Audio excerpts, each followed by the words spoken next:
Melayani sejatinya bukan hanya karena memiliki kecakapan dan kesempatan sehingga kita bisa melakukan segala sesuatu, tetapi melayani itu sebenarnya sebuah bentuk dari mengabdikan diri kepada Tuhan dengan segala kecakapan yang ada.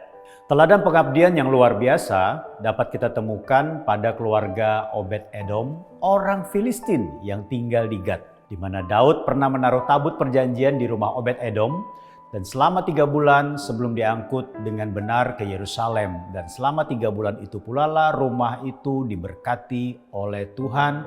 Obed-Edom dan keluarganya juga diberkati oleh Tuhan. Cerita ini terdapat dalam 1 Tawarik 13. Saya akan bacakan dalam 2 ayat saja, 13-14. Sebab itu Daud tidak mau memindahkan tabut itu ke tempatnya ke kota Daud, tetapi Daud menyimpang dan membawanya ke rumah Obed-Edom orang Gat itu. 3 bulan lamanya tabut Allah itu tinggal pada keluarga Obed-Edom di rumahnya, dan Tuhan memberkati keluarga Obed-Edom dan segala yang dipunyainya.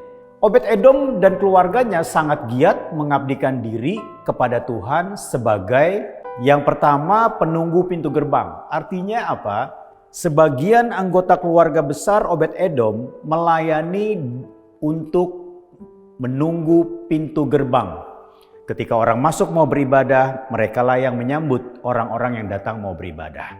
Kemudian yang kedua, sebagian lagi adalah penyembah dalam ibadah, di mana mereka dari antara mereka ada orang-orang yang menyanyikan puji-pujian dan juga memainkan alat musik. Ada 2 teladan dari keluarga Obed-Edom yang perlu kita renungkan dan juga kita perlu memilikinya sehingga pelayanan kita menjadi pelayanan yang berkualitas dan juga pelayanan yang menjadi berkat bagi banyak orang. Yang pertama adalah hati yang mengasihi sesama. Di dalam kasih ada penerimaan, pengampunan dosa, belas kasihan, dan kasih membuat kita mampu menjadi garam dan terang bagi sesama kita.